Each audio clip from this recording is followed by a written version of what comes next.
Samedi 14 mars 2026 et je suis dans la joie de vous retrouver à Dévancer l'aurore. À Dévancer l'aurore, nous traitons une série qui enverrai-je, une série intitulée Qui enverrai-je, tirée d'Ésaïe 6, verset 8. Mais nous parlons d'un sous-thème depuis un certain moment et le sous-thème c'est Tu n'es pas inutile. Je voudrais donc vous saluer dans le précieux et glorieux nom de Jésus-Christ de Nazareth et c'est avec beaucoup de bonheur que je vous retrouve à cet autre numéro de Dévancer l'aurore. Aujourd'hui, nous allons parler d'une rencontre historique. Elle était historique parce qu'elle était unique en son genre, mais une rencontre également prophétique entre Jésus et une femme en un lieu symbolique en Samarie. Et ce passage est tiré de Jean 4, l'évangile selon Jean, au chapitre 4, à partir du verset 10 jusqu'au verset 42. Alors, dans ce passage, la Bible rappelle que Jésus était en Judée et il devait se rendre en Galilée. Il y avait plusieurs chemins pour se rendre en Galilée. Mais Jésus va choisir un chemin que plusieurs ne prenaient pas. Il va choisir le chemin du passage par la Samarie. Et lorsqu'il va emprunter ce chemin, il va avoir une rencontre exceptionnelle avec une dame. Cette femme-là, il va la retrouver près d'une fontaine, près d'un puits, selon les versions, ou une citerne, selon d'autres versions. Et il va échanger avec cette dame. Au menu de leur discussion, ils vont parler de la vie de cette femme et Jésus va dévoiler quelle était sa vie, va parler de sa vie intime, de sa vie sociale et il va présenter cette vie-là et mettre en lumière le fait qu'elle était une femme qui avait des échecs au niveau du mariage et qui était en couple avec un concubin, donc qui vivait en concubinage. Et nous voyons que déjà l'heure que choisit cette femme pour être au puits était une heure inhabituelle, elle y était seule. Seule parce que certainement elle vivait une vie qui faisait qu'elle était l'objet de jugement dans sa société. Elle vient vers midi au puits prendre de l'eau et elle était seule. Donc voilà une histoire qui est marquée par la solitude, une histoire qui est marquée par le rejet, une histoire qui est unique en son genre. Et la Bible déclare que lorsque cette femme arrive, lors des échanges, elle permet à Jésus de faire un certain nombre de révélations. La première révélation, c'était que Jésus nous connaît. Donc Jésus va lui rappeler qui elle était.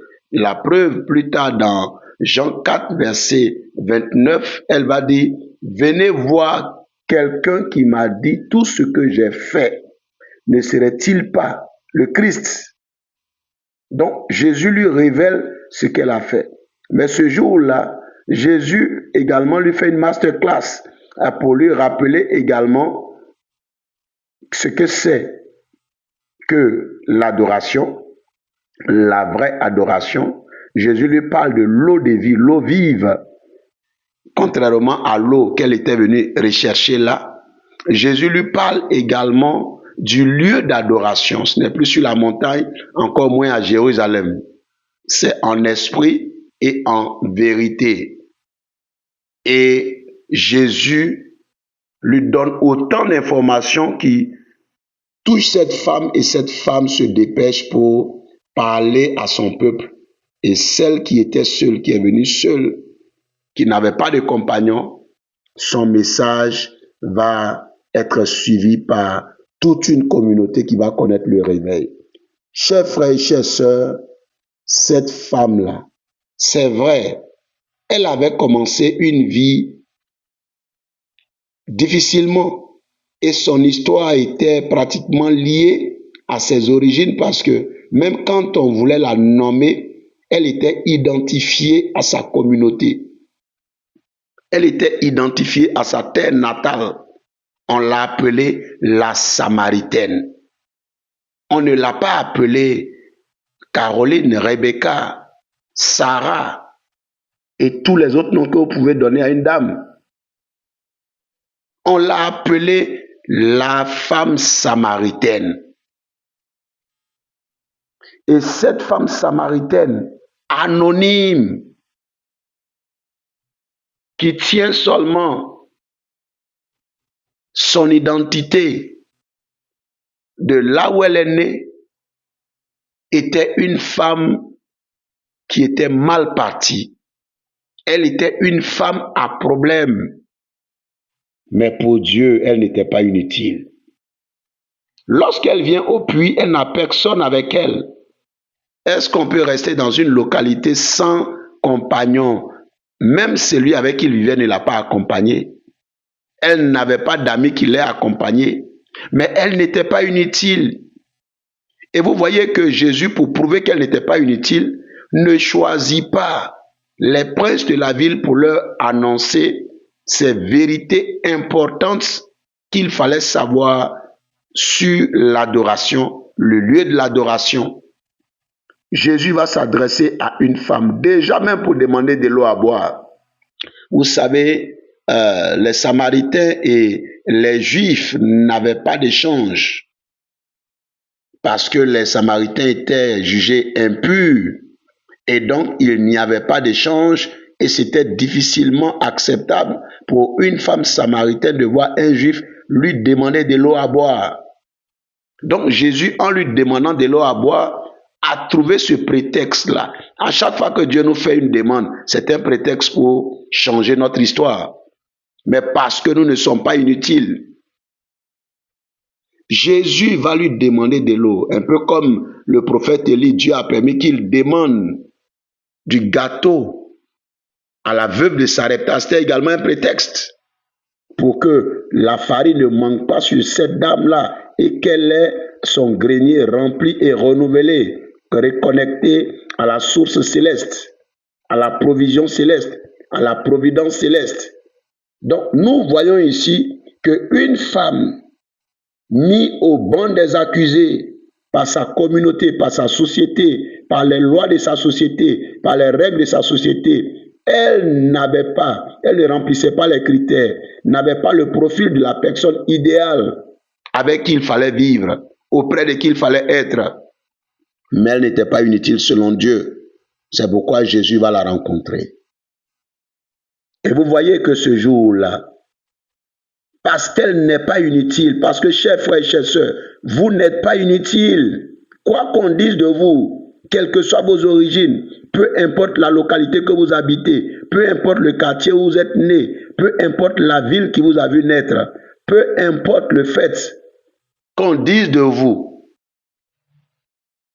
que votre comportement est dépravé pour l'instant, comme cette femme vivait dans la dépravation, elle avait un autre mari, au nombre des nombreux maris, avait une vie de mariage catastrophique. Mais même si tu as une vie de mariage catastrophique, tu n'es pas inutile. Même si pour l'instant, tu vis une vie de prostituée, tu n'es pas inutile. Même si pour l'instant, la drogue te fatigue, que tu es mis au banc des accusés de ta famille, tu n'es pas inutile. Même si pour l'instant, tu n'es pas la femme que tu voudrais être aimée par son mari et que tu es jugé et que tu es vilipendé et que tu es meurtri comme Anne l'a été, tu n'es pas inutile. Vous n'êtes pas inutile. Et je voudrais terminer en rappelant que cette femme au verset 29 de Jean 4 va dire, venez voir quelqu'un qui m'a dit tout ce que j'ai fait. Ne serait-il pas le Christ? Vous voyez, même sa croyance n'était pas aussi sûre que ça. Elle ne parlait pas avec assurance. Mais vous voyez, même ces paroles qui n'avaient pas en elle de l'assurance, Dieu les a utilisées pour le réveil de tout un peuple, de toute une ville. Ce n'était pas une femme pasteur. Elle n'avait pas fait une école, elle n'avait pas fait des cours de baptême sur place pour être baptisée d'abord, pour recevoir d'abord le Saint-Esprit et pour avoir tout le reste. Elle n'avait pas un parcours classique. Elle avait une histoire atypique. Même si ton histoire est atypique, même si tu n'as pas un parcours classique, même si tu ne remplis pas les conditions, même si tu n'as pas le profil idéal pour être la bonne personne, fréquentable, acceptable, selon les codes de ta société, sache que tu n'es pas inutile. Et ton histoire a de la valeur. C'est pourquoi cette femme-là, par ce qu'elle va dire, pas accompagnée quand elle partait à cette citerne, mais quand elle va parler, plusieurs personnes vont venir et ils vont être nombreux à croire, même si plus tard dans le verset 42, ils vont dire, ce n'est pas ce que tu nous as raconté qui nous a fait croire, mais nous l'avons nous-mêmes entendu. Mais il fallait qu'elle soit le point de contact.